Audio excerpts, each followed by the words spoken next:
Welcome to the Royal Astronomical Society of Canada May meeting. It's a very long name. It's just the Astronomical. Any members of the public here? Green chemistry and observing, as far as I can tell, and all kinds of wonderful astrophotographs to drool over. But first, I'd like to announce that Al Seaman has been awarded the RSC National Service Award. This award's going to be presented to him at the GA this year, but we get to announce it here. Al Seaman got this award for his many, many years of service on mailing lists and council meetings, and probably most people know about the fact that he's done an enormous amount of work maintaining the observatory. Al Seaman is passing that job on to Brian Black. Brian, are you here? There's Brian Black. Wave. People who have keys to the FLO Observatory or want to get keys should talk to Brian at the end of the meeting. He'll tell you about the fees. And I'd just like to point out that not every observatory has Al Seaman and Brian Black to take care of it. Some people have problems with damp basements. Just like to point out that this is an important job and we appreciate the work. This is the Glenlee Observatory from the RESC Winnipeg, the Red River flooding. And can I mention, Attila, the report from there was that there were no reports of Somali pirate attacks. Thank goodness. All right, to start the real part of the meeting, we have Tim Cole to explain to us what we can see in the sky this month.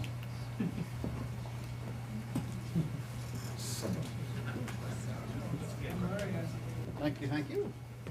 Well, we have a nice opportunity for Mercury for a change. Now, there's a little bit of mythology out there that claims Mercury is really hard to see. It actually isn't. It's actually not too difficult, though from the city it can be a little bit tricky because it's. Where the heck is my microphone? Hi. Welcome to the fabulous gray room. Now, there's a big urban myth that Mercury is really difficult to see, but it actually isn't too bad. It's just that it tends to be kind of low. So you get your best opportunity for it when you happen to be fairly near something to act as a reference. And here we happen to have it nicely near the Pleiades. Alas, you're not likely to see it quite this dark. I had to cheat a little, but so coming up tomorrow is a great opportunity to catch it. Mercury right now is a nice little crescent, so it should be lots of nice fun to enjoy if you can see it through the clouds. Saturn is absolutely spectacular at the moment. If you haven't had a chance to see it yet, enjoy it when you can. The rings are starting to open. I really thought the rings at the crossing would be really, really dull and boring, but it turns out to be really quite nice in its own way, and it's a great opportunity to catch the moons. So, perfect opportunity and enjoy. Here's your crack at moons. This was just, actually this is plotted for tomorrow, we think.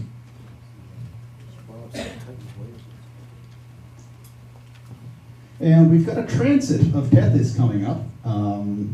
Should be lots of fun. Now we're actually getting Tethys and its little shadow. So nice opportunity. And this big whoop, Jupiter is at its brightest. Jupiter's always bright, and you have to be up at a ridiculous hour in the morning to see it. But if you happen to be really, really masochistic, here is your chance to see Jupiter at its brightest. What time of day? Like early freaking morning, like 0400, like dark 100, like in the dawn. Now, if you're like me and you stay up all night, it works. If you actually get up in the morning, well, don't tell me about it. And just by luck, all the Galilean moons, appropriate since this is our year of astronomy and the 400th anniversary of Galileo reporting on those moons, nice opportunity for you. Allegedly, you can tell them apart by color, but in the early morning light, fat chance. And by sheer luck, the great red spot, which is now roughly salmon colored, should be visible for you, which means it probably won't be, but there you have it. And I have just brought up Richard's bit because I completely screwed the pooch. At any rate, I shall now disappear and pass this over to somebody else. Yay. Yes, applaud when I leave. Sure. Yay.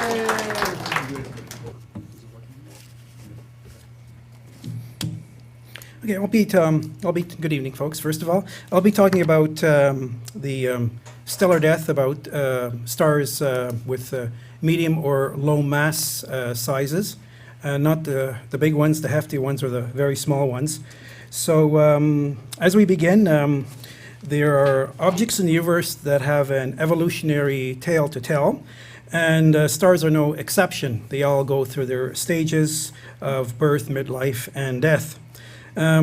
Our own star, the Sun, is now in its midlife crisis at 4.5 billion years, with about another 6 billion years to go before it starts to expire. It will remain on the main sequence branch of the HR diagram for about another 5 billion years before its supply of hydrogen begin to run out. According to theory has it that stars having masses of up to 8 solar or thereabouts will undergo the same evolutionary fate as our Sun.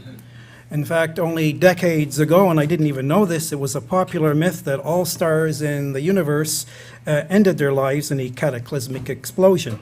And tools such as the Hubble Space Telescope confirmed that this was simply not the case. And of those that are the most massive, 95% will in fact go supernova. Next please. Okay, so what we'll be doing tonight is we're going to be talking about stars right along this fork here. This is not the galaxy fork.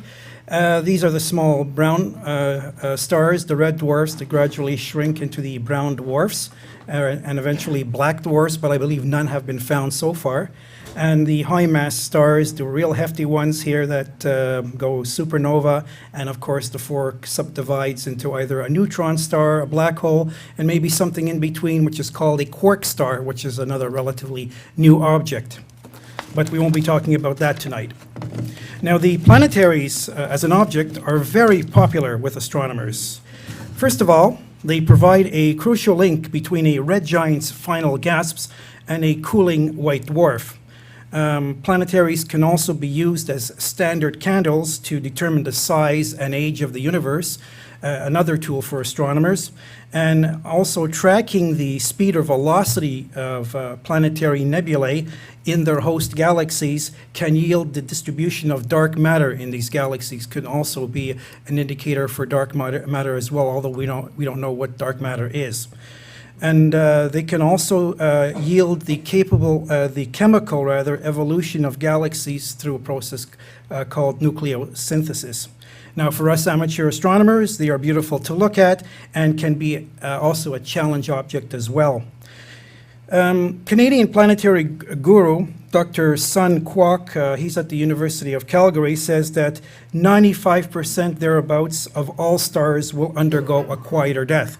So, which may explain why we may be overdue for a supernova explosion, at least in our galaxy. There have been about 2,500 planetaries catalogued. However, their overall galactic population is expected to be about 10 times greater. Planetaries are extremely difficult to see because of their small angular sizes, distances, and the intervening dust and gas. And because of their optical nature, precise distances to these objects are usually difficult to obtain. And they are studied pretty well in practically every wavelength along the electromagnetic spectrum, including optical, radio, infrared, and even in the X-ray section. But there are aspects of planetaries that remained poorly understood. One of them being their beautiful shapes and structures. They have so many tantalizing shapes that are nice to look at through telescopes. And now, how do they end up that way? What is the mechanism that dictates their outward flow of gases into the interstellar medium? Next, please. In the optical, there are 3 basic shapes. As you can see here, these are all different examples of planetaries here, and the rough shapes, and you see the arrows pointing on the outflow of gases, and also by their evolutionary hierarchy as they get older. These are, I believe these here are the young ones, and as they get older, they progress down, and these are the different shapes: round, elliptical, and a butterfly. These are basically symptomatic diagrams of the outward gas flows, and of course the central star here, which will become a degenerate white dwarf. And here are the actual photographs, and these are the simplified diagrams. And here too, there's a bit of a That was a little bit of a schematic here about the different shells within a planetary nebula.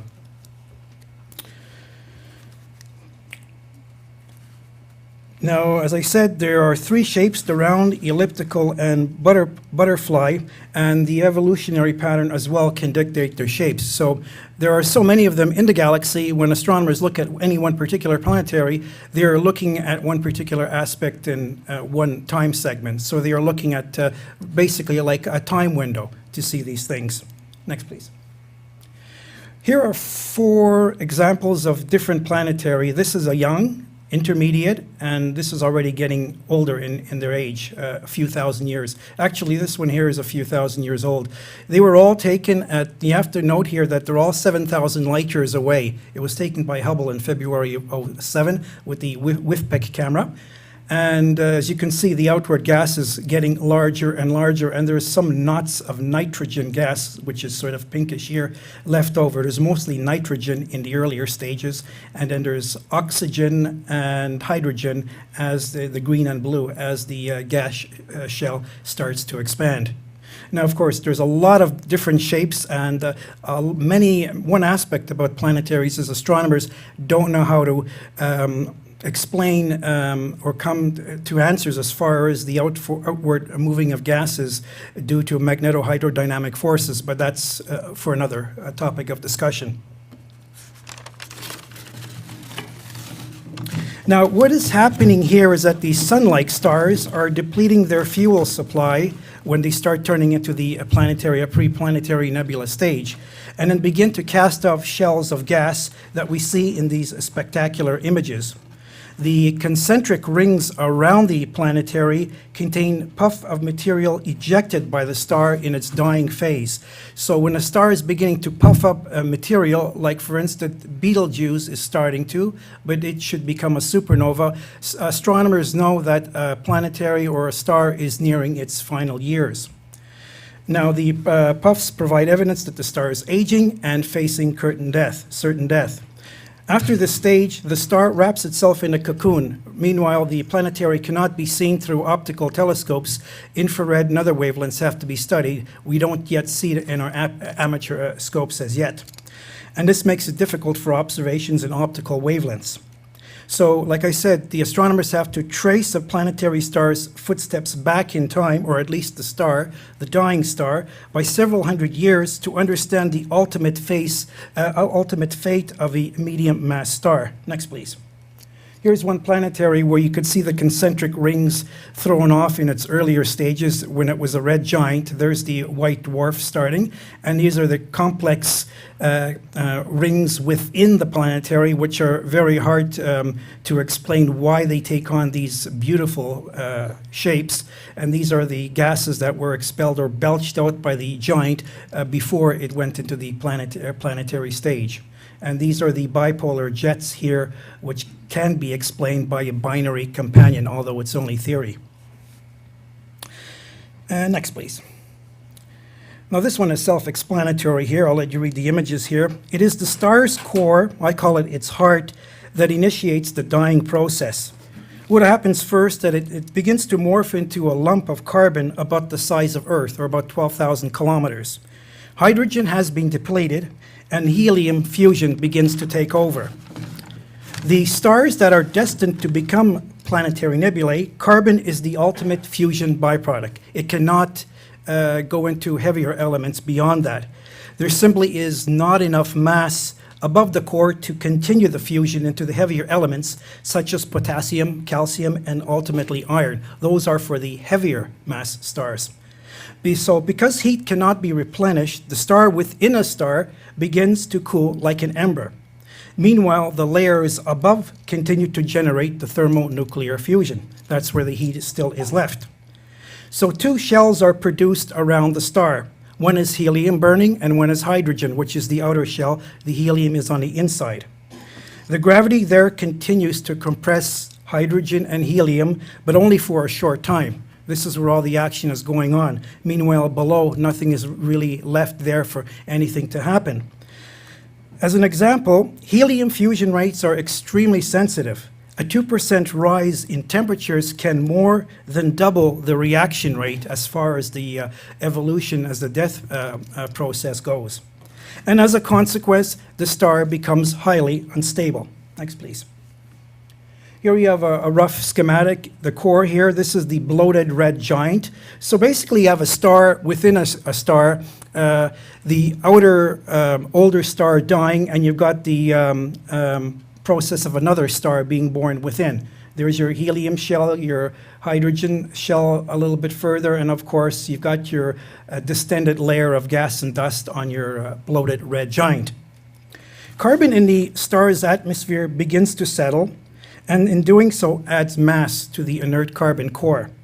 The problem here is that whatever fuel remains lies too far away from the core. So there is not enough mass above it to compress it to ignite this thermonuclear bomb.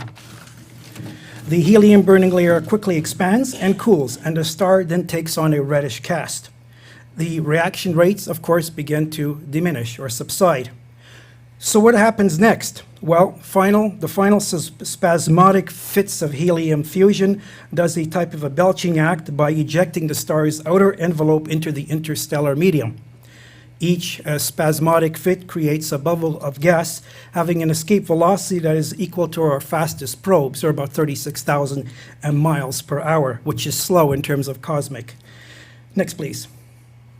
Here's another schematic here. You got the white dwarf here, the distended red giant, the outward slow gas puffing out of the star, and you've got the faster, hotter gas coming out from the very hot core of the white dwarf. And this is sort of a bow shock or a membrane, a shell. Eventually this will protrude, this will break open, and the contents will catch up with the slower, earlier gases which were belched out earlier in the life of a star, and this will empty the contents into the interstellar medium to create new stars, planets, and perhaps even eventually people. Now, the final helium flash creates a dense and highly organized spray of gas and fresh dust particles. Next, please. As we see here in the Retina Nebula, there's the star, and there's the dark alleyways or veins of dark material caused by the helium flash. And of course, you've got your major axis bipolar flows, which astronomers don't completely understand. The helium flash forms the dust lanes and bright lobes along the major axis. And about 1% of this new dust mixes with the ISM, or interstellar medium, and begins to reflect light from the dying star. Next, please. Here too is a similar star, NGC 7027 in Cygnus, with dark lanes and of course bipolar nebulae, bipolar gases. And of course each nebulae is slightly different. There are thousands of shapes literally, and that's what makes it very interesting for us to try to pick them out in our spokes.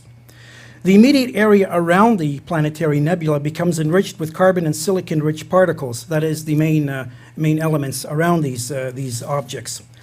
One of the reasons why astronomers enjoy studying these objects is that they determine the chemical evolution of galaxies and the prospects of life elsewhere through nucleosynthesis. Next, please. And along the HR diagram, well, simplified, this is where our sun is right about here. It'll track roughly here and make sort of a meandering hairpin turn in this area here, becoming a red giant starting to swell up. There's going to be the helium flash shortly in this area here, come back and come back out here again. That's when the hydrogen burning has been depleted along the HR diagram, and then it starts to burn helium in this section. Next, please. Here's a more detailed view. You got the main sequence right here, the white dwarfs, the red giants, the hot, big, luminous blue variables, the helium flash forming the dust lanes and another evolutionary part of the planetary phase. And of course, you can see it sort of meanders back and forth into the asymptotic giant branch, which is the AGB. And I think this is the red giant branch here. The giant star becomes unstable and variable, much like a Mira-type variable, so it starts to pulsate. These pulsatings give rise to the ejections of gas from the dying star. Now, the time spans for a planetary nebulae are about 10,000 years. So astronomers must really capitalize on these fleeting moments of cosmic opportunity. After several thousands of years, the cloud expands and then disperses into the intergalactic interstellar medium. Next, please. And this is a white dwarf in NGC 2440 in Puppis. And as you can see, the nebula is beginning to disperse, become very tenuous, and you get a very hot white dwarf in the center of the star. This is more in the later stages here. So what remains is a cooling white dwarf. But before the star has a chance to cool, it will heat up to at least 100,000 Kelvin as it continues to shrink. The collisions between the electrons in a white dwarf will halt further collapse into a smaller object such as a neutron star or a black hole. So the electrons then stabilize at a certain point, and then the star remains at that shape, which is about 12,000 kilometers in diameter. It cannot go any further.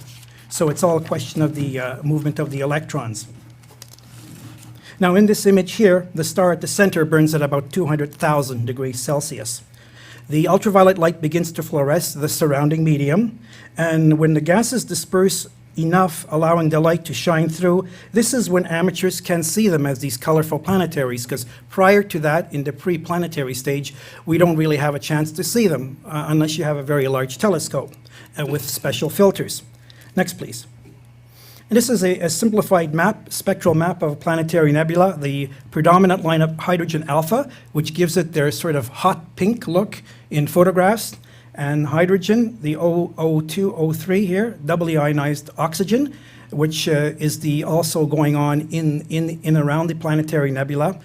And there's one note here that the strong line in the green part was originally called nebulium, historically, by William Huggins during the mid-1800s. And it was Henry Norris Russell and Echnar Hertzsprung, the inventors of the HR diagram, that proposed that the green line was due to gases at very low densities, gases that were extremely rarefied. So nebulium was kind of shot out the window, and that was the explanation for that. Next, please. Here's an image, another spectral image of NGC 2437, and there's a planetary within that open cluster. And again, you got your spikes here, hydrogen alpha, doubly ionized oxygen. And these interrogation spikes here are probably due to light pollution. So the guy wasn't sure, the author wasn't sure whether it was really the light from the planetary or whether it was a nuisance from extraneous light variables. And of course, you've got your line here, your electromagnetic spectrum there of the different colors to correspond to the spikes here. And of course, the height is the strength of the line. Next, please. M57. What we are looking at here is probably down a long tube that is about 1 trillion kilometers long. So really, it's not a true planetary in the sense that it's just a ring or a shell on a star. And of course, you see the outside looks like a flower here of earlier gases that were puffed out by the red giant earlier in its dying stages. And of course, you can see a galaxy here that starts to come out. And there's the white dwarf. And there's the cavity created by the outrushing gases. The gases plow into the slower medium here, into the slower gas, and starts to ionize and turn hot. So you see it's starting to glow. And the gases break that barrier, and then the gases start to it punches a hole into this bubble, and all the gases disperse into the ISM. Richard, just for scale, how would the solar system look like in there? Would it be a tiny dot? Or it would be a tiny, microscopic, like a virus. Because I believe this, here, from here to here, not from here to here, it's about 1 light year across. So that's, we can't really. Could I add a question here? Yeah, okay, sure. You said it was a cylinder, so is it just fortunate that we happen to be looking down the cylinder?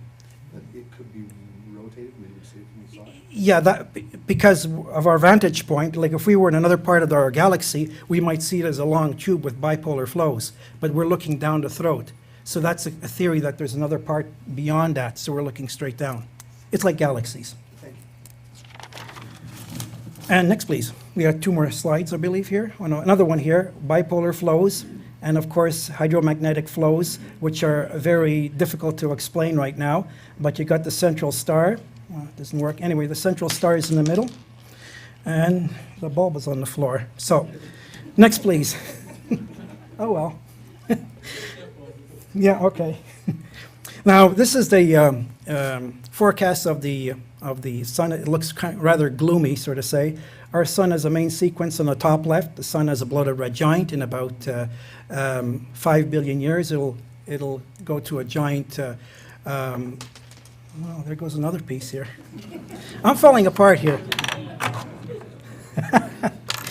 Anyway, that's the sun as it goes into a red giant. Hopefully we won't be around or have migrated to another planet, because it will swallow Mars and perhaps even Jupiter, and it would be nice to see this from far away but not up close.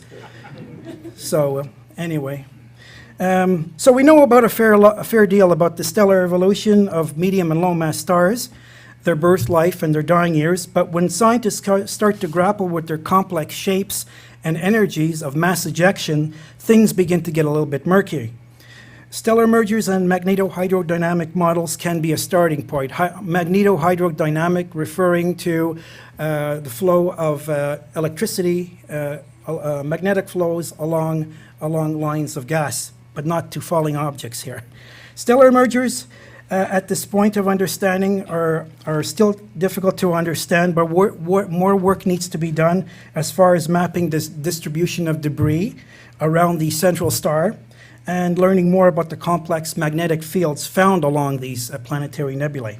So when Messier first discovered M27 in 1764, little did he know that with his new observation of his, he would in fact be opening up a new can of worms, as we can see right here. So, okay, I'll just pick up my stuff and... One more slide.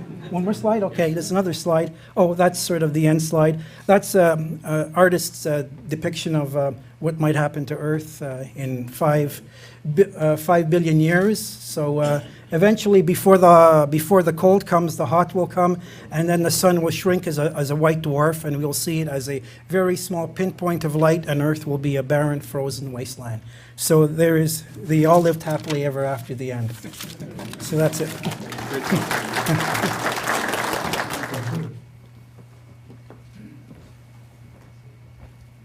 Excellent. Okay, and now for something completely different. Richard. Now, I also appreciate the physics going into that. I'm a physics teacher, and I spend most of my time going through physics like that. I do like calculus, and in fact, I'm a very left brain kind of person. But tonight what I'd like to talk about is something on the other side of things. I'd like you to think about taking the time to lay back and just observe. So, being a left brain kind of person, I do a lot of mathematics. I teach my students about calculus. I try and show them the names of the things, and I try to show them the physics behind what they're seeing. And for fun, what's this one? A laser pointer. Does this not work? Yeah, this one's okay. And in fact, I've been known to solve killer Sudoku just for fun. That's the kind of person I am. But it's not the only thing to astronomy. It's not the only thing to my life.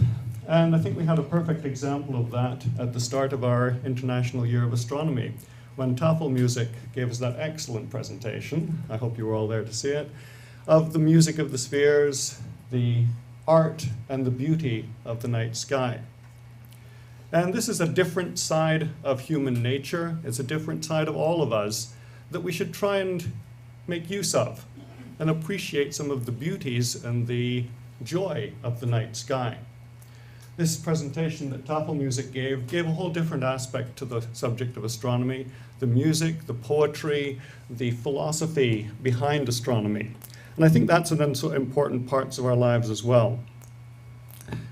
Now, several years ago, I spent a summer trying to get in touch with the artistic side of things, and I'd really like to recommend this particular book. For me, it was a great inspiration. Drawing on the Right Side of the Brain by Betty Edwards, and she's an artist who tries to teach all kinds of people how to use the artistic side of themselves and how to make use of the right side of the brain. Now, this may not be entirely scientifically correct, but I think there is some very strong basis in that you do have two different sides to your ways of thinking. It is actually physically associated with the sides of your brain. The left side is generally associated with naming things, with language, with scientific analysis, with mathematics. The right side of your brain tends to be more creative, more spatially oriented, more associated with spatial perception, and sometimes with more of the emotional aspects of things. And using this book, I found that I could actually feel a switch taking place. That when you're using the left side of your brain, and I think many of us do this, we seem to be carrying on a little conversation all the time with ourselves. There's words going through our heads. We're constantly talking to ourselves. We're naming things. We're describing what's going on. And it's all making use of just one aspect of our brain. And that's what happens in many of our star parties. We're standing there, and that's me in the middle there, doing my usual job of pointing things out in the night sky, telling them the names, answering questions, because people are curious. What's that up there? What's it called? Where did it come from? And like our previous presentation, all the different physical details about what's happening, what causes it, what the shapes are, and this kind of thing. So that's one way of looking at the universe. But, you know, sometimes we should do that. Stop the talking. Just lay back, look up at the sky, and appreciate it.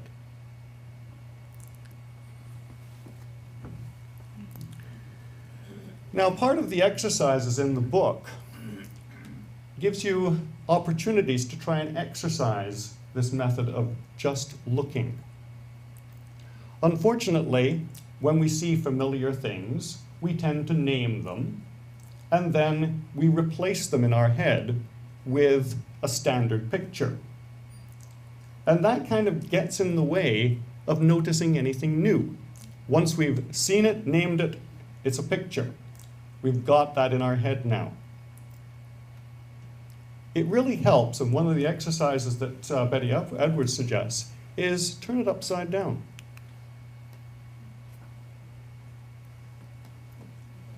Look at it from a different point of view. Forget about what constellation that is. Just appreciate the shapes. It's hard to do if you're seeing things that you're familiar with.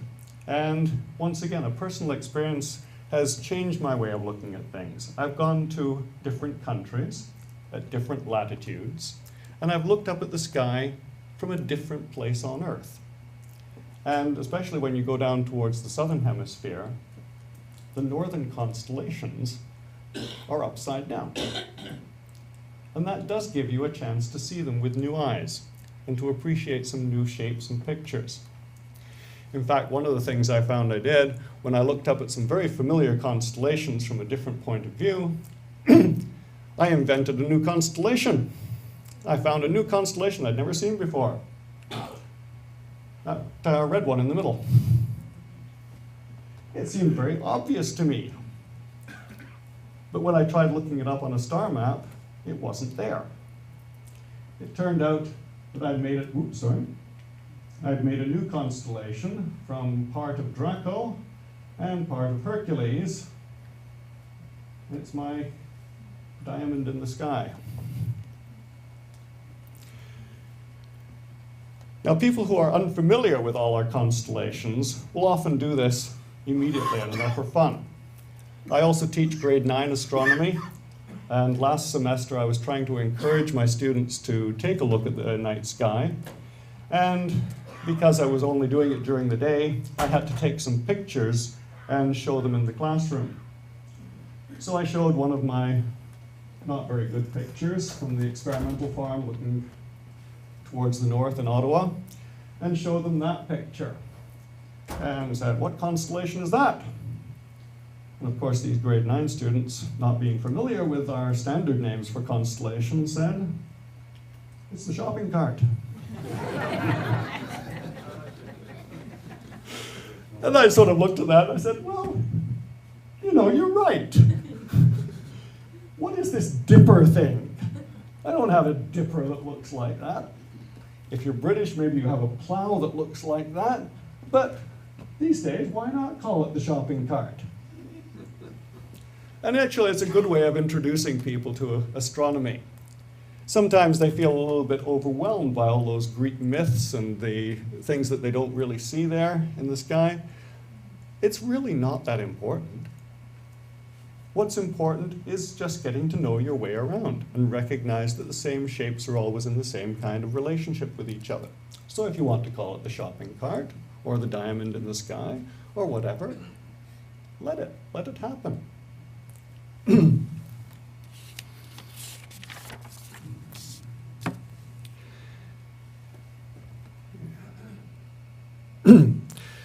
Now, observing the night sky is also good for amateur astronomers who are going into a bit more depth. And appreciating those shapes is also a way of helping us find our way around star maps and using the telescope. A few years ago, I made up a web page like this. It's still available on our RASC, Ottawa Centre website. And it's called A Star Hop Through Sagata. And one of the things that when I'm doing star hopping with is that I'm looking for shapes. I'm trying to find a shape on the map, that matches what I'm actually seeing in my finder scope to see if I can find my way to a particular object. Now, if you talk about this, if you try and label it with words, as I've said earlier, you're going to start replacing the real things with a standard, something that's really not completely there. But the shapes that you're seeing on the map here are not standard shapes. They are the patterns that are there. And so it's actually better to turn off that internal dialogue and try to just look for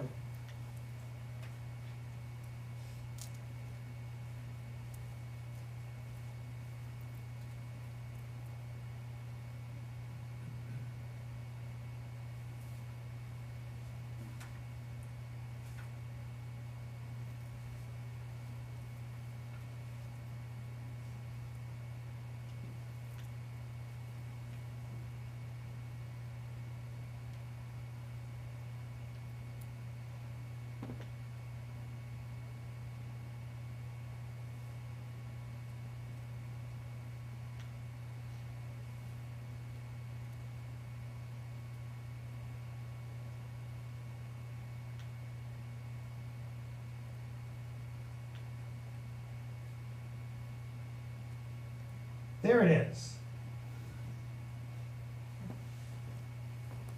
Now, I hope I haven't distracted you by using the laser pointer, but that's the kind of thing that I'm doing at the telescope. Not talking, not naming anything, but just trying to find my way through the patterns of the night sky. So I'll just leave you with one last picture.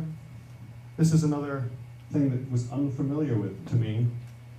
Looking into the southern hemisphere and seeing a whole new set of stars that I'd never seen before, I wasn't familiar with, and I didn't know any of their names. But they're beautiful, aren't they? Thank you very much.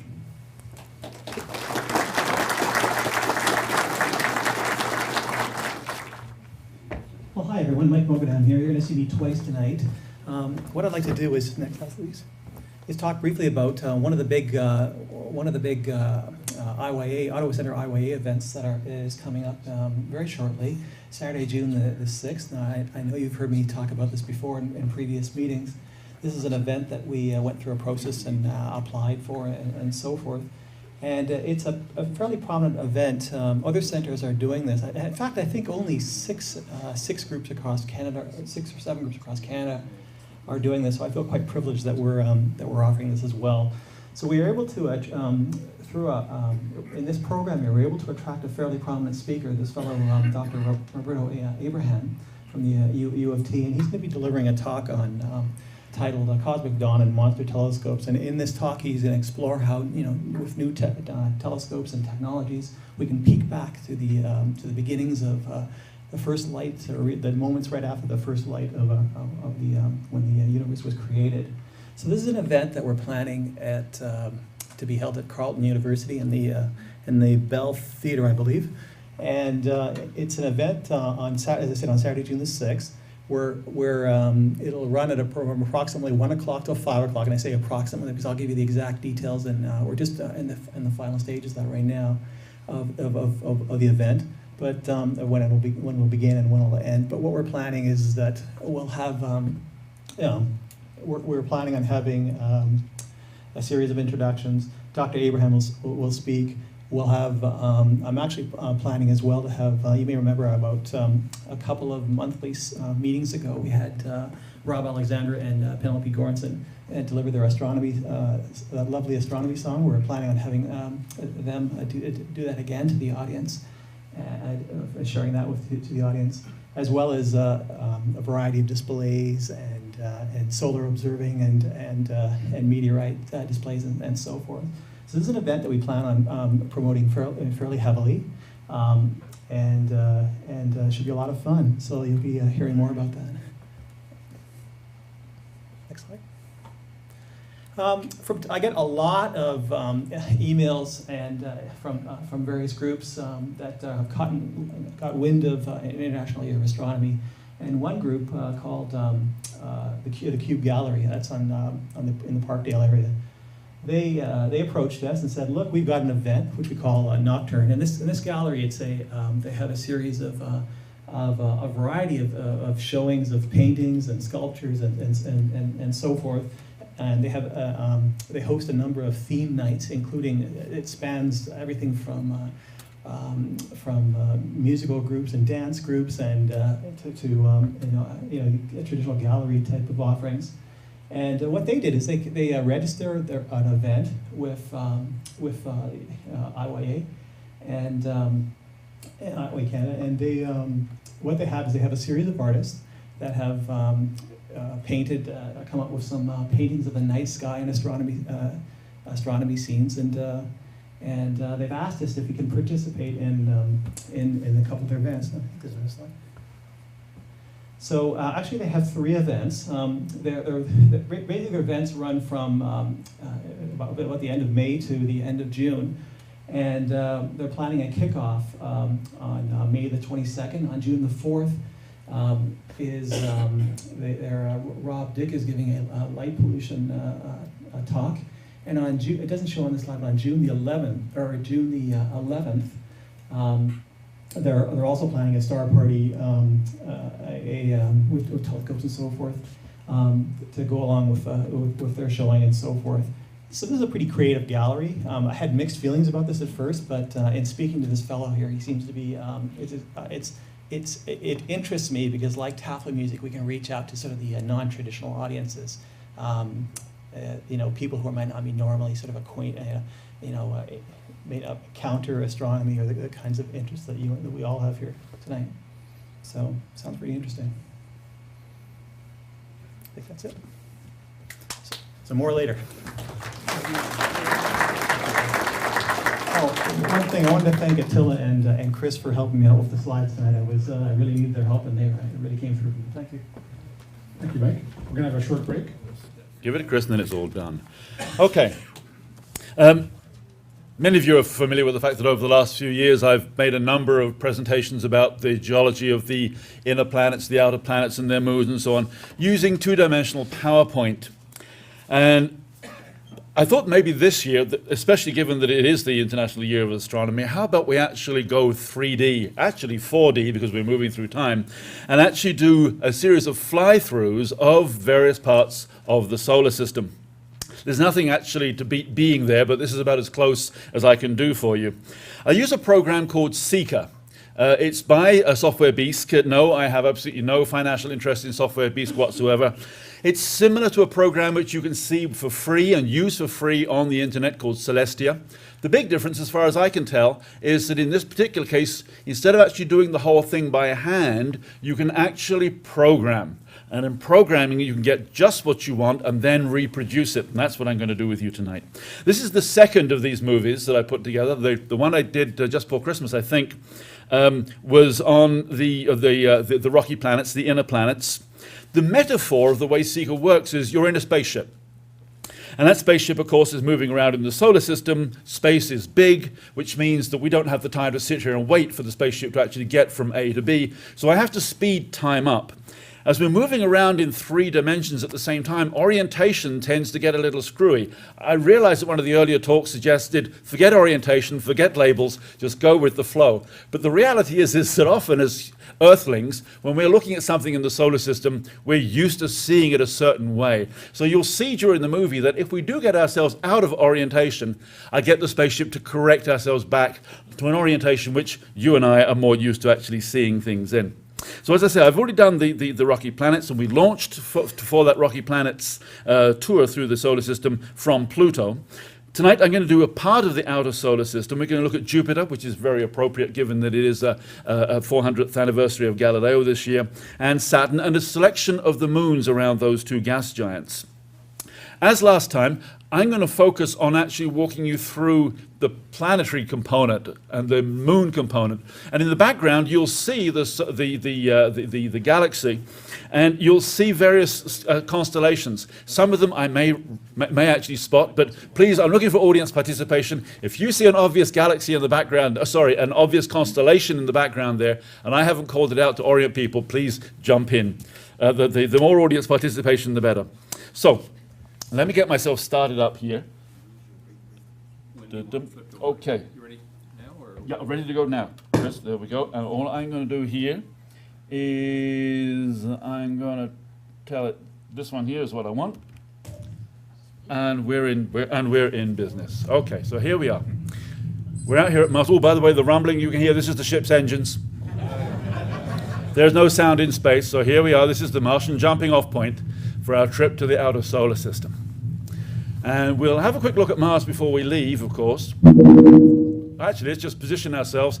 There, of course, is the outer solar system. This is where we're actually heading off to, Saturn and Jupiter. And here's an exploded component of the inner solar system. There's Mars. That's where we are right now. Earth, Mercury, Venus, Sun. And that's where we're out to. So we'll just do a quick tour here around in standard orbit around Mars. You can see one of the moons coming around. There we go. There's Phobos. Deimos will come into view very shortly. You can see the surface features of Mars here quite nicely. There's the Martian Valley, Valley Marineris. Here are the famous volcanoes, the 3 of them there on Tharsis Plateau. There is the biggest volcano or mountain in the solar system. And we're setting course for Jupiter. Off we go. There's Corvus, and you can see it's the right way up. By the way, it was pointed out to me the last talk that Software Beast had the Milky Way the wrong way around. I wrote to them and told them this. They were extraordinarily embarrassed. And when I told them that I was going to be giving you a presentation here, they immediately corrected it and sent me the patch. So here's Jupiter. And of course, as I say, we've accelerated time. Here, of course, is the Milky Way. We've accelerated time, so we're approaching. All these names here, of course, are the names of various moons, because otherwise we'll get lost and we won't be able to see them all. And you can already tell, because there's the ecliptic, well, we've already gotten ourselves out of orientation. So what I'm doing here, we're correcting the ship's equatorial attitude. There's the red spot, or the salmon spot, if you prefer. Watch carefully on the surface here. You will actually see shadows of moons as they come by. So we're here watching Jupiter itself rotating. There's the Milky Way. We're going to take a quick look at what the sun looks like from way out here in the solar system. There's Ganymede. There are the Pleiades. There's Taurus. We're the right way up here. There. That's the sun. That is what is illuminating what you see through your telescopes when you ooh and ah to what you can see on Jupiter. So we're coming back here to Jupiter. I think it's quite, and what we're going into polar orbit here. I think you're going to see a moon shadow here very, very shortly, if I remember correctly. We're going into polar orbit so that we can better see the disposition of, there we go, there's the lunar shadow. Just so we can see the Jovian moon system more clearly. We're pulling back now. And you can see that there are a number of moons in here which you're not used to seeing. There's Io, which you can clearly see with your own amateur telescopes. Here's Europa. As I say, there are other moons which are in closer, but we don't usually get too much of a peek at those unless you've got a really nice big telescope. Here comes Ganymede. And we're waiting for one more, which will be coming in from up around here. And I think you'll probably guess which one that one's going to be. There she is. There's Callisto. And you can see now the disposition of the moons that we actually look at, but instead of seeing them going back and forth in a linear fashion, as we often see from our telescopes, you actually see them from above. So we're going to set course for Europa and take a look at it. There's Europa, zeroing in on it. You'll see Jupiter popping in and out of the image here at various times, because time is still running. Even once we actually get to Europa and hover over it, we'll still be orbiting Jupiter. So here we are coming in on Europa. And you'll see that it's not necessarily the full moon we're seeing. We're going to bring ourselves around to the daylight side so we can better see the features. You see these fractures here. This, of course, is an ice moon, extremely smooth, very, very few impact craters on here, so a very young surface, very dynamic. And it's quite well illustrated here. You can see the fractures which are characteristic of the moon, and these chaotic areas here where the fractures are actually being reworked by modern ice volcanism on the moon. There's the Pleiades. You can see now getting a nice crescent moon as we pull back. There are the other moons, and so you can see that's actually the ecliptic plane. Here again is Taurus, so we're approximately the right way up as far as Earthlings are concerned. So let's pop off, and there's the sun, by the way. And so we'll pop off and we'll have a look at Ganymede. There's Jupiter. Of course, we're seeing the dark side because the sun was on the other side. This really is in 3D. There's Ganymede down there. And you can see it looks fairly dark. You'll see it. I can't recall actually just how dark it is as we get in closer. I'm intentionally allowing time to run through here so one really gets a sense of the size of space. So the sun is obviously to our right and probably just behind us. And you can see on Ganymede here the characteristic feature, again, an icy moon, two kinds of ice, this dark, older ice, and this lighter colored, younger ice. And you can tell it's younger because there are huge veins, hundreds of kilometers in length, of the white ice that cuts into the gray ice. And here we are pulling by in a flyby. We can now see the daylight side, night side, and the terminator between. And these white patches here represent impacts and ejecta from those impacts. Similar to the kind of thing you'd see on a rocky planet, except that this is the geology of ice. So we'll set our sights on Callisto. Callisto is a very, very different moon in the sense that its surface is so much older.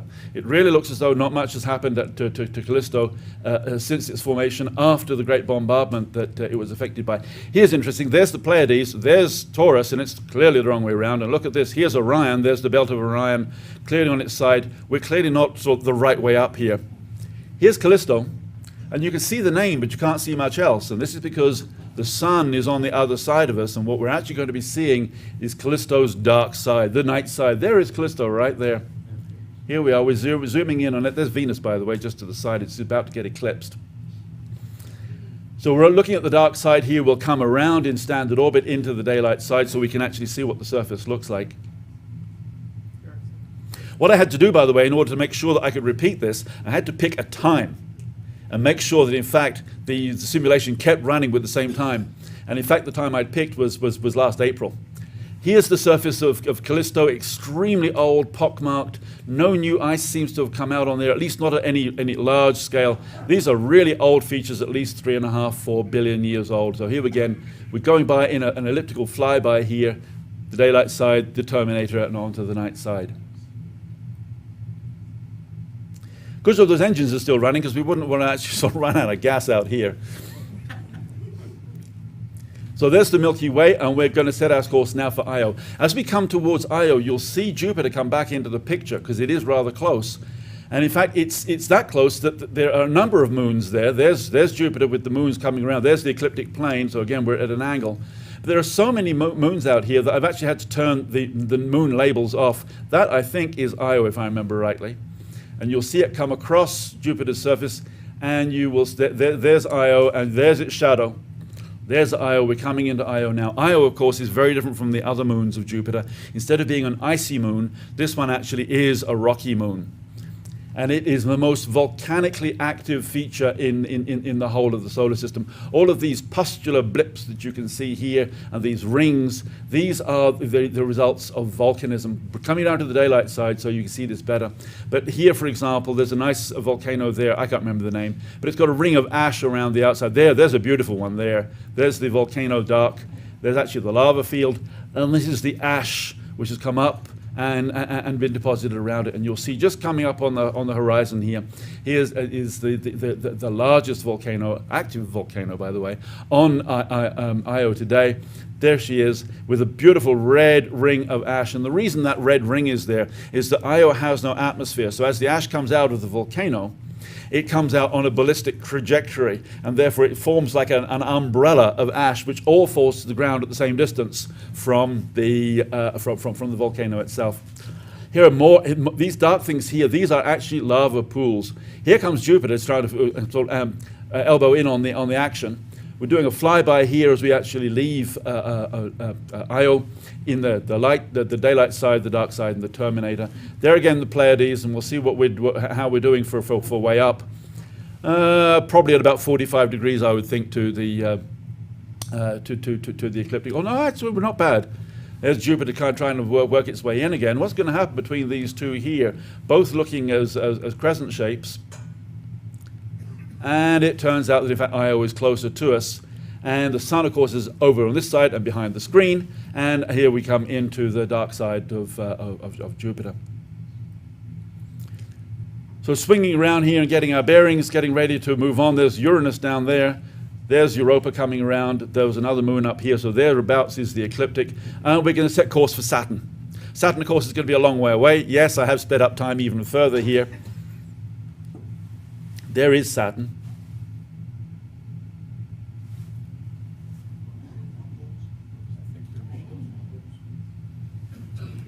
We just lost everything.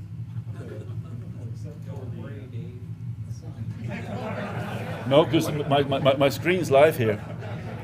There's text flowing in that box. I know. Your computer's still connected. Oh, dearie me, you know, I think we may have blown this one. Hang on, let me just try something here. I think we just landed us in the black hole. Black hole. Simon, is the Fitzgerald contraction? Oh no, I'm. Hang on, but let me just try that one again and see what it can do. See if I can recover from this. Is that a spaceship or is it transport? Oh dear, no. No, I'm afraid, folks, I've blown it on this, or at least my computer's blown it on this one. I don't think we're going to see the rest of this one here. So I'm going to have to apologize, and I have to present you. No, it's. I've never seen this happen. I have no idea why it's doing this at all. Oh, hang on. Let me just see if I can recover this. Ran out of gas. Ran out of gas. Hang on. Hang on. We'll never get home. No, I'm sorry. No, we've lost it. I'm afraid I'll have to bring you Saturn another time in a shorty. But I guess we got hit there by the ghost of Galileo, who decided he only wanted us to actually show you Jupiter, and that was going to be it. All righty. I think that was great. Simon? Yes. Maybe you could pass on another little tidbit to the Visp boys. And this is the way they represent the sun at any distance. It is vastly underwhelming compared to what it really would be. Mm-hmm. Because here from Jupiter, we're only about 5 astronomical units away. So the sun is about 1/25th its brightness, but it would still be much brighter than -20 magnitude, whereas on screen, it's a little dot, similar in size to about a 0 magnitude star. Yeah. So it's orders of magnitude underrepresented. It needs to be brightened up. Maybe tell them to put a big kind of a glowing halo around it to. I'll pass that along to them. What they've actually done here, I think that they've intended this to actually be the intermediate version to a more spectacular version. I know this one, for example, you can't stop and start it once it starts running. You can while you're putting it together, but once you actually run the finished simulation, you can't actually stop and start it, and surely a fully finished package would allow you to do this. And so I think that they certainly are interested in upgrades. They got working very quickly when they realized they'd actually flipped the Milky Way around, mirror imaged it. Mind you, I still had to remind them after 3 months. And I said to them, it was only about 3 or 4 weeks ago, and I said, you better let me have another version of this, because otherwise the RASC is going to see yet another boo-boo. Unfortunately, this is not due to the flipped Milky Way. I have no idea why this suddenly happened. I've never seen this one happen to me before. It's got to be something to do with the graphics card. All righty, folks, next time. Thank you very much, Simon. Okay, you can put the first guy. Okay, Deep Sky Challenge, we're going to be in constellation Canis Venatici. We're going to look, it's almost straight overhead, around declination's around 32 or 33, so basically it's right overhead. We're going to look at this one, and this is called the Whale, for obvious reasons, okay? This one is called the Hockey Stick, or the Crowbar. Okay, so we're playing NHL tonight, okay? We have the Whalers from Hartford, and we have a hockey stick, so we're gonna do this. These are basically both spiral galaxies, edge-on. So edge-on means we're looking at the side of it. This is a companion galaxy, so the NGC number of this is 4631. This is 4627.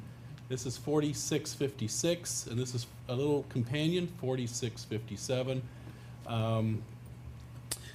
This was discovered by William Herschel in 1787. Some information on it. It's a really bright galaxy, visual magnitude 9.8. Surface brightness is pretty good, 13.3, and its angular is 15 by 2 or 15 by 3. So this is basically about a quarter degree, which is pretty large. The field of view here is less than a degree. So you got two beautiful, this is another, two beautiful galaxies in the same optical field, both edge-ons. This one is the hockey stick. It's another edge-on spiral. This was 25 million light years. This is 30 million light years away. Brightness 11, so this is about a magnitude fainter than this one, and it's about 9 by 2. Some distortion here. So basically this is an interacting system that has happened somewhere presently or in the past. This is having a lot of action going on here. We've got a lot of hydrogen regions, which are these red things, and I believe there's some nitrogen else going on there too, and this is actually gravitationally, this whole system is gravitationally together, interacting. There's a couple other, so these are our, what you're trying to try and do is locate them and try and pick out some detail. This will show up as mottling in a larger telescope. The elliptical, there's not much detail here, and the idea with this one is to try and see the little bend right in here. And you can see some of the distortion coming off here. Oh, we'll go to the next slide. There's some, now you got a big scope. We're gonna look at, so these are our two here. There's our 13th. Now there's another, we can go to the next one.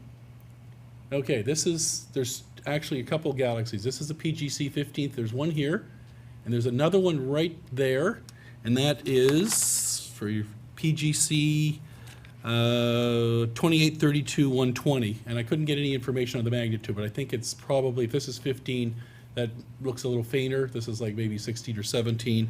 There is also another one right here, and that's a PGC 1987306, and that's 17th magnitude, so I don't know if we're going to be able to see that one. And there's another one down here somewhere, right there, a little tiny one, and that's magnitude 17.7. That has another PGC is another catalog. So this one, these two are easily visible in an 8-inch scope, no problem. Getting to around maybe a 12 magnitude, we should try and hunt these two guys down. So the challenge is really locate these guys, use them as your landmarks, and follow this little chain here. Goes ding, ding, ding, ding, ding, ding, ding, bang. There you are, and come across this way. So there's our little guideline, like Richard was talking, to look at the flow of the patterns, and it's pretty easy. There's a pretty bright star, just go right along, and then it's right beside these two stars. So let's let this be our challenge for next month. Okay, that's it for the Deep Sky Challenge. One more thing, I just want to show you a book here. I'm going to turn the lights up just for a second. Great book. I bumped into Sue French 2 years ago at NEAF, and this was made in Germany only by Oculum, and she was really pushing to get this made in English. So it has come out by Cambridge University Press. It's called The Atlas of the Messier Objects. It's the best Messier book there is, bar none. It took all of them put together. Kramer's book, Walter Scott Houston stuff, Robert Glyn Jones from England, all put into one. Fantastic book, 400 pages. The color illustrations are amazing. $46 or $47 through Amazon. It's a steal. Okay, highly, highly recommended. Thank you.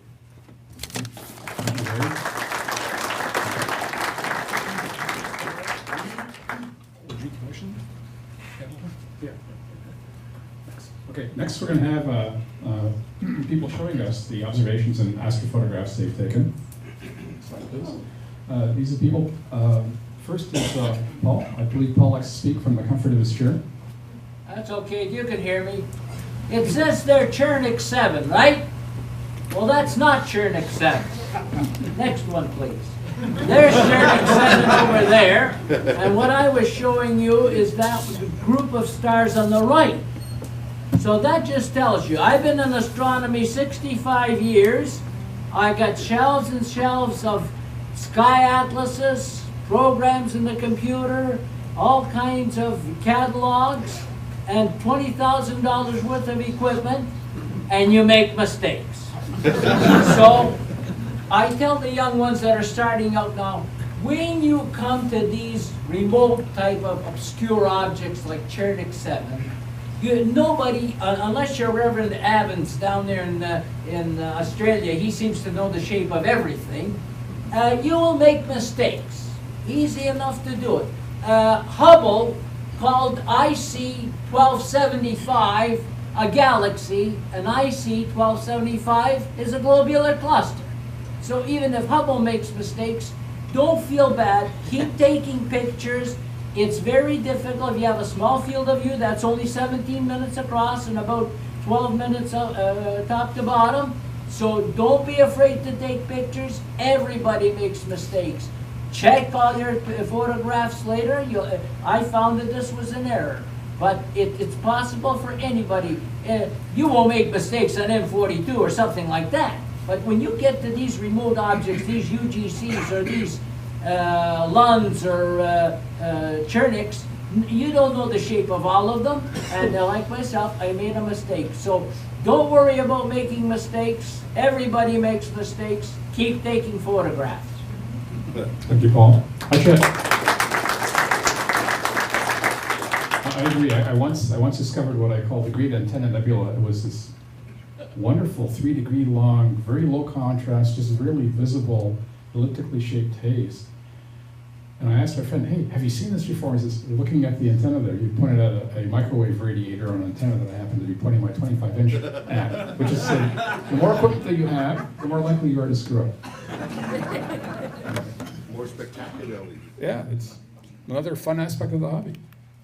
Okay, next is Brian McCulloch. Brian? Okay, I see we've reversed the image, which makes it look very nice. It's not as blinding. Thank you for that, Chris. On April 23rd, my wife Bridget and I went to the Sci-Fi Spectacular at the National Arts Center. So it was all the music of Star Wars and Close Encounters of the Third Kind, Star Trek. It was fantastic. A couple of the segments were narrated by George Takei, of course, who was Mr. Sulu in the original Star Trek series. So we waited after the concert, figuring he would come out to sign autographs. Well, at the end, everybody had thinned out and still no George Takei.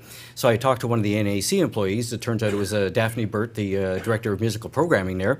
And I asked her, and she said, "Oh, no, he was on a red eye coming into Ottawa from California, been doing media all day long, and he's already gone back to his hotel." And I thought, oh.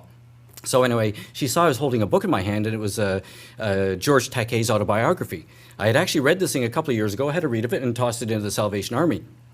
When we found out we had tickets for this event last week, I went prowling the Salvation Army again, and what did I find? I found a copy of the book, not the same one. So this is the book I had in my hand, and she said, "Oh, were you hoping to get it autographed, I guess, eh?" I said, yeah, but I said, well, that's okay, though. I said, even if there had been a huge long lineup, like I'm not an autograph hound, it just would have been fun. And if there had been a kid in the lineup, I probably would have given it away to the kid if it was a huge lineup. She goes, oh, that's nice of you. She said, would you like me to ask Mr. Takei? He's here until Saturday. Would you like me to ask him to autograph that for you? I said, oh, that's probably going a step too far. But she goes, no, I'd be happy to do that. So I said, okay. So I said, are you interested in astronomy at all? So she said, well, actually, I am. So I said, I'll bring you a package of astronomy materials. So we met on the Monday afterward, and she had left the book for me, signed. It was autographed right on the cover, to Brian McCullough, Galactic Greetings, George Takei. Right? So I had left her a package contained a couple of Sky News magazines, some little meteorite fragments that Ron St. Martin has been giving me for doing some of the outreach programs. So I think it was a nice exchange, and everybody went away feeling very good about it. On the 23rd, when I came home from the concert, it was perfectly clear out. So I thought, well, moon's not in the sky. What am I going to do now, right? So there's a couple of porch lights on in the back, but I thought, you know what, it's like 11:30 or whatever it is. I went into the observatory, and I was quite tired, and I thought, I'm just going to go do a bit of galaxy hunting in Virgo. So there's my little quickie sketch of M58, one of the brighter galaxies, 9.8 magnitude in Virgo. But the story that goes along with it makes it memorable for me. Thank you, Brian.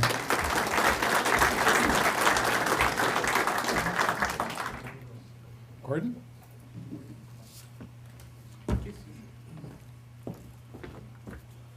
Okay, last month's lunar challenge was to find the cross of death in Lacus Mortis.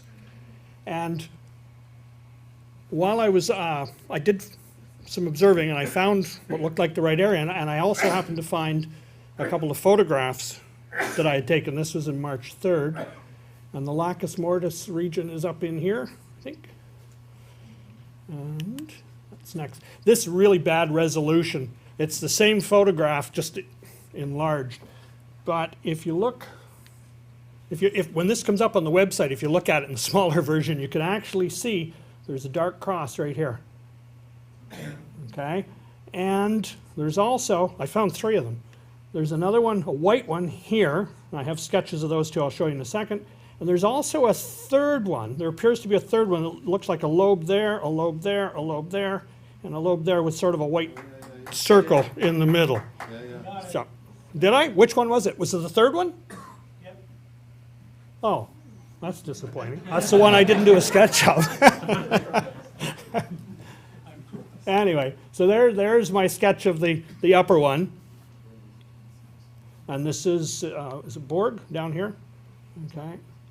And then my third one, or second one rather, has Borg there in the center. And the white cross is there. Turns out the real one is over here.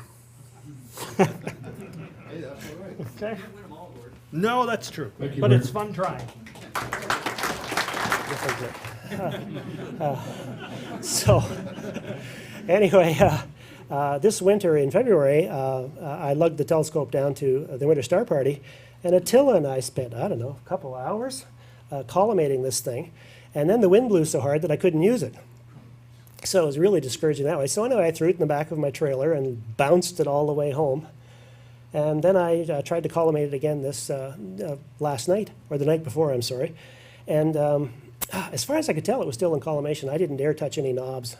And this was my very first image with a collimated scope. And the seeing was terrible, but it's quite a scope. Anyway, thank you very much. Thank you, Bob. Oh, I need to make another comment.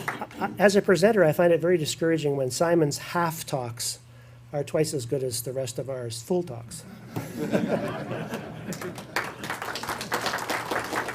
I did this last night. I wanted to get it off to Attila. I didn't have any time to do any research, so I looked in Starry Night, which has a kind of a pathetic galaxy catalog, and I labeled a few of them. Can you go to the next one here now?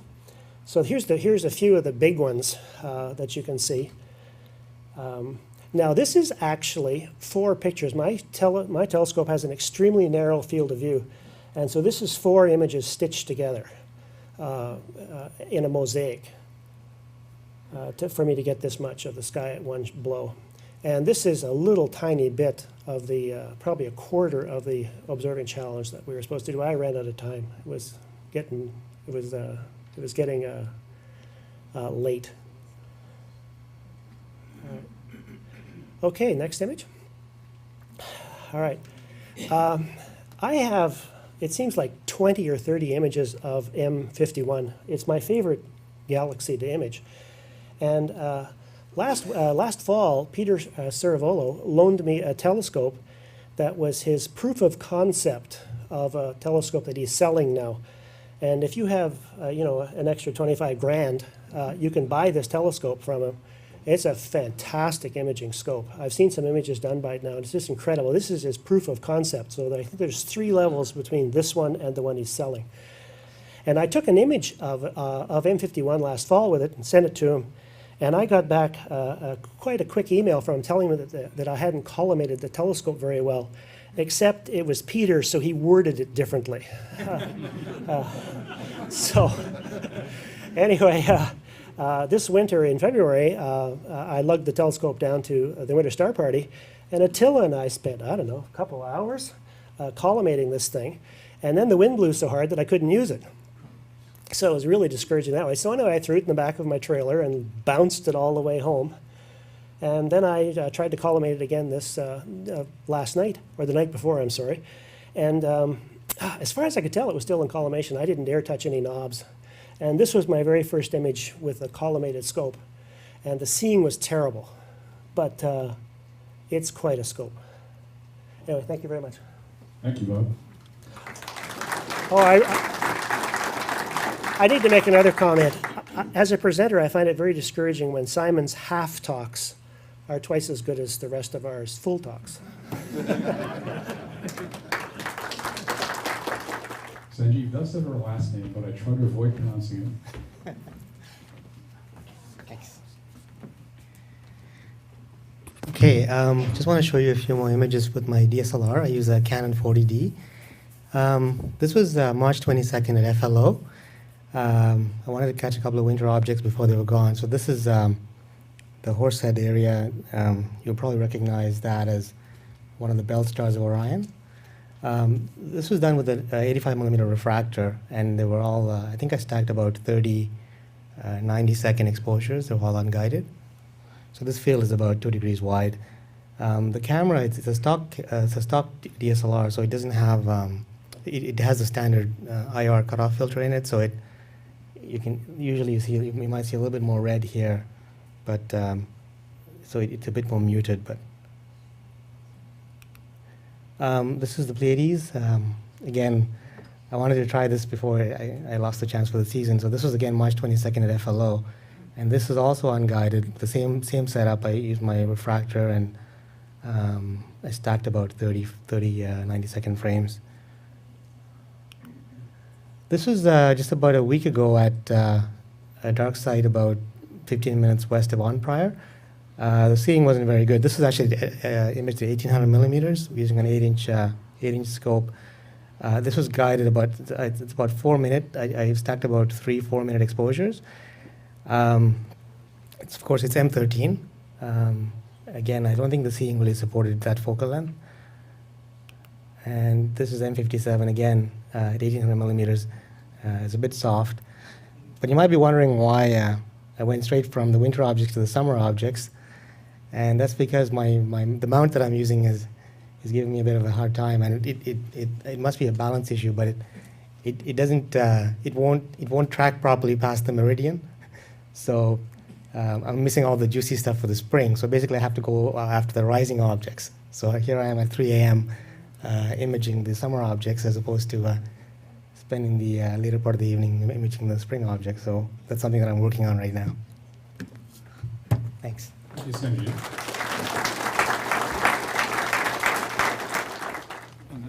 Okay, thanks. I'm being facetious here. I don't know if I should use the laser pointer because everything I touch breaks. We don't know. There are things about gravity we still don't know about. It's not my fault. Okay, I'm also a club member, president with my wife, co-president of a small club in Alexandria called the Glengarry Stargazers. And one of the things we do is that we invite guests once in a while, low profile, high profile guests from here too as well. And this time I figured, well, I'll get someone from the Canadian Space Agency. I got a few guests from McGill University and from other areas, from other institutions. The idea about getting a guest came again at 2 o'clock in the morning, coming from Tim Hortons on my way home from work on a lonely country road when I saw the banner of Marc Garneau for an election for the Soulanges-Vaudreuil election several years ago. But of course, Marc is not with the Canadian Space Agency, but he's now in politics. So I figured I'd get someone from the Space Agency, and believe you me, it's really twisting arms and elbows and everything you can get your hands on. First of all, well, the club, our club has about 10 members, and getting someone from the CSA was definitely no easy task. A lot of phone calls, a lot of emails, and with the newspapers, with the CSA themselves, and as well as with our membership to make sure everything goes well. The main thing into organizing this is you got to keep a lot of communication going. You've got to keep some people on a short leash, so things are kept, organized and nothing goes out of whack. But in the end, it all came out quite nice. Next. That's the marquee outside the Best Western in Cornwall. They did a nice little favor for us by putting the welcome sign for Tara outside. It was a pouring, rainy day the day before on Saturday, I believe. And there's just some of the people inside the conference room at the Best Western. I figured on getting an astronaut on first, but astronauts are very hard to get. They're all going on space missions. We were going to get Julie Payette, but she was unavailable at that time. And also, as well, advertising can be a little bit expensive. So if you do something like that, make sure you've got some money in the budget for advertising. Make sure that you relay the communication properly, because they have a tendency to jumble words up a bit and could be very frustrating. First of all, about Tara. Next, please. I don't know what we have here. Oh, there's our club there. You might notice one guy there in the back, Gary Susik. He's a member. He's a spy also. And that's basically our club. And Tara is there right in the middle there. And that was at the inn, the conference center downstairs at the restaurant. We took a picture before. A lot of newspaper media there as well. So a little bit about Tara. She's also a little dedicated athlete, so she loves doing sports here, especially in the Ottawa area and the South Shore. She is a manager for the ISS, the International Space Station, Dexter, Canada Arm 2, and she's a project supervisor. What is it, April? What's her official title? Real-time manager for all of the above. An extremely busy person. And in fact, she missed the buffet. We had invited her for the buffet, but she missed it on account of her running activities here in Ottawa. She was also a graduate at the University of Western Ontario.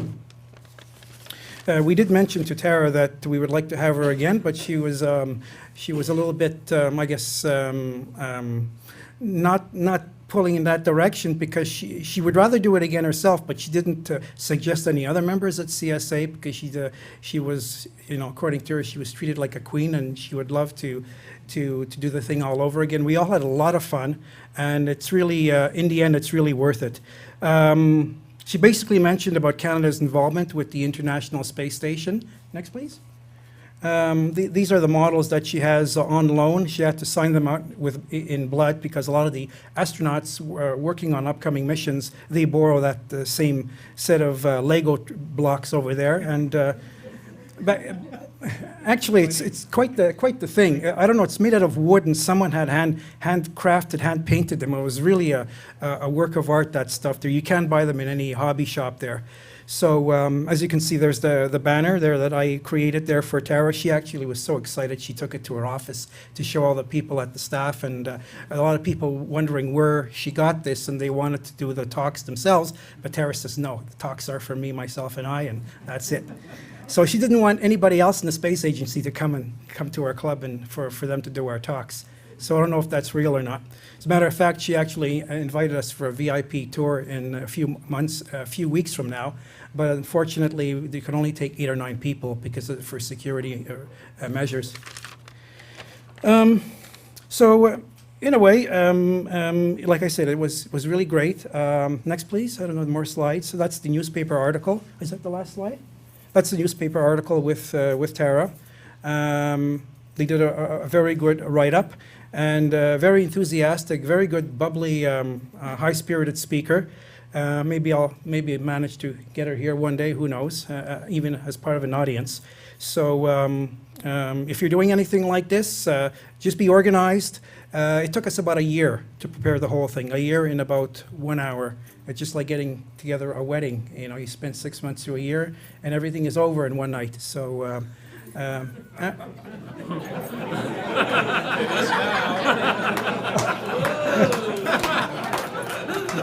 got that recorded there. Yeah. Okay. How true. Anyway, it came out quite by accident. So. This wasn't planned. So if you want to talk to me about it later, I guess. No, not about.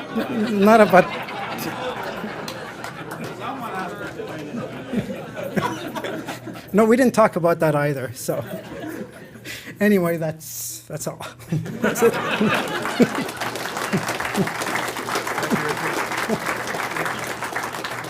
Folks, since I blew it on Saturn, I asked Attila if I could make it up to you in about 3 minutes here with a quick improv. You probably saw in the newspaper today, there's certainly those of you that saw the Citizen, that NASA has come out with a new press release on its messenger mission to Mercury. And what the newspaper, of course, is focusing in on is the fact that they've managed to find yet another large multi-ring basin. It's all very exciting. It's called Rembrandt. But the really exciting thing, if you get a hold of the actual press release, it's a 2-page press release. It's practically the last line. Those of you that remember my Rocky Planets talks will remember that Mercury is a very peculiar planet. It's made of a core of iron nickel, which is what all rocky planets have. They have an outer part too. On Earth it's called a crust, and then there's a stuff in between called the mantle. The thing is that Mercury, of all the rocky planets, proportionally, given its actual total size, its iron nickel core is huge. It's too big. And all of there are essentially 2 major hypotheses to explain this. One is that there was a collision early in the history of the solar system, which then blew off the outer layers of Mercury, leaving essentially the inner part of the planet only. And the other idea is that it's so close into the sun that at some point as it was forming, in fact, the sun managed to blow the outer layers off during the formation of the planet. So it's really important to know what the composition of the outer part of Mercury is today. We saw Mercury for the first time with probes about 30-odd years ago, and it looked as though Mercury had the outer composition the same as the white parts of the moon, what's called a northosite, essentially a mineral called plagioclase. And what I've often told you folks is that's essentially the original composition of Coffee Mate. What it says in the press release, in the last line but one, is there are no felsic rocks on the surface of Mercury. In other words, the Coffee Mate ain't there. But it does say there's something else, a thing called basalt. Basalt essentially is what forms most of the outer part of Mars. It's what forms the ocean basins on the Earth. It's a very common rock. But it's a very common rock of the outer parts of normal planets. So, although NASA hasn't highlighted it for you, I'm highlighting it for you now. You heard it here. NASA will eventually turn around and say, you know, there's something really wrong here with the models to explain why small Mercury has this huge core. Any model that says the outer layers of a normally much larger rocky planet were blown away either by the sun or by a collision must be wrong, because the outer composition of Mercury today is a normal composition for a rocky planet. You heard it here first.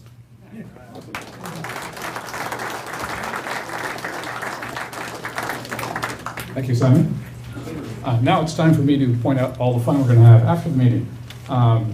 Immediately after this, in the lobby, you'll have caffeine and cookies by Art and Ann Fraser, and this is your chance to talk to our speakers And I'm sure just with 1 or 2 questions, you could get both Richard and Simon going for hours. So I encourage you to do so. Please note that the rest of the museum is closed. The security guards are still kind of antsy about us wandering around. We want to be nice to the museum, so they'll let us come back and enjoy this room again in the future. Next. Later tonight, if you want to sit down and have some food or some alcohol, we have a standing reservation at the Kelsey's across the street. And these guys look better after a few drinks. Tomorrow, the museum, with our help, has an extensive astronomy day program. I understand that Mike had a lot to do with organizing this. There's going to be 2 talks. First one, Construction of the Heavens by Dr. Michael Hoskins. Michael Hoskins is a Cambridge professor and professor of astronomy history. He's written a number of popular books. I believe Paul Harrison, our president, and Mike Mogdaham did a lot of work getting the museum convinced to let Michael speak, because he was originally going to be booked in for like a 5-minute segment here, which I don't think would have been good use of his time. And also Dr. Render Books will talk about Champagne's Astrolab. Next one. Also, there are going to be some daytime displays. The observatory will be open. The RAC will be putting on indoor display. Ron St. Martin will have his meteorites. Chuck O'Day will be showing meteorite impact craters. A big surprise there. And Mike will be manning the booth too. I believe the museum will be using their little inflatable planetarium for those times. Next, please. There's going to be a program especially for kids. I believe we're going to be manning the Ask the Astronomer booth. Is that right? There's going to be a debate for kids. This is like an argument between John Thompson, who will be arguing there is no life on other planets, and Mike Mogdaham, who will be arguing there is life on other planets. So I think we should all show up dressed as our favorite alien and cheer when Mike speaks. Also have story time and Cosmic Craft Corner.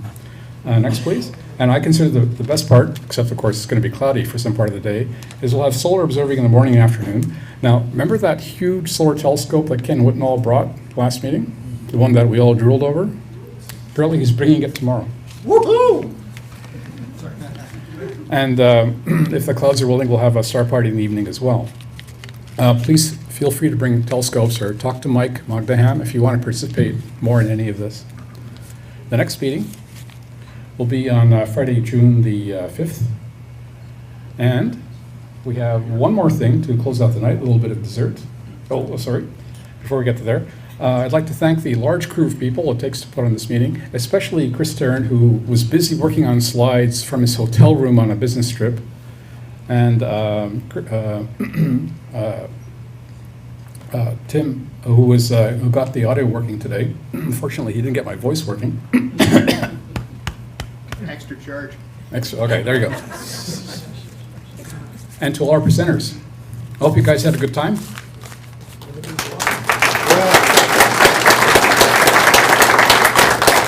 We have one more little tidbit. Think of it as a bit of visual dessert. We have this short film. This is a model rocket. It is 36 feet high. It is just a model. It is bigger than my house. It weighs 800 pounds, has a thrust of 8,000 pounds, and was put together by a bunch of amateurs. We think we're geeks. These guys out-geek us by an order of magnitude. Do you want the video?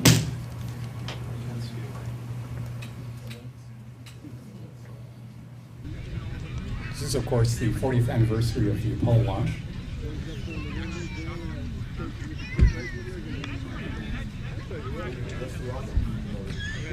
Yeah, they used 10 rocket motors. They used, I believe, 30 seconds out. And 9 ends. 30 seconds out from the launch of Stevie's world record attempt, 10th scale Saturn V.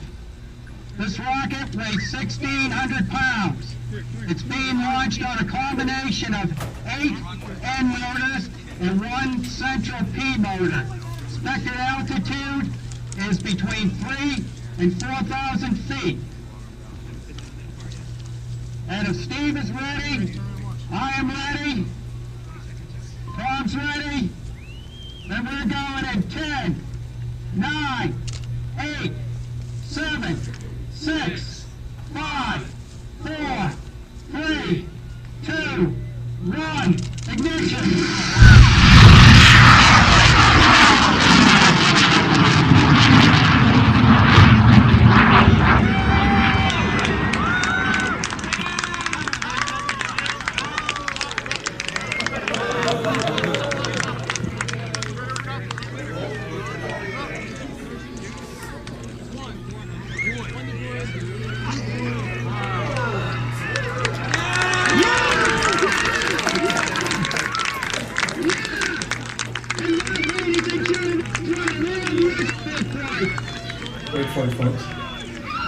got a good range.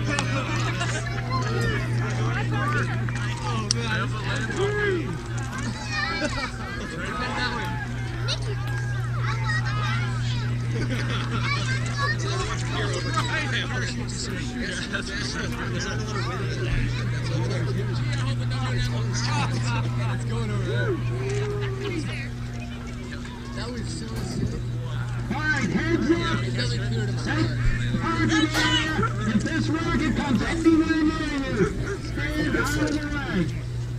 Probably don't have the wives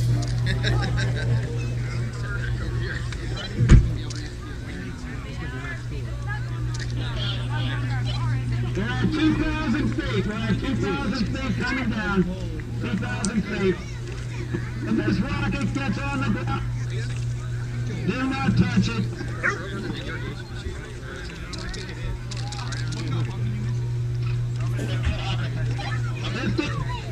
1,500 feet.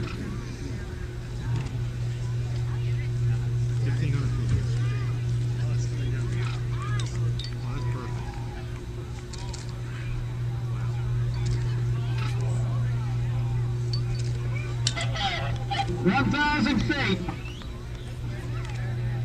Alright, so we gotta reload and do it again. Yeah, do it again.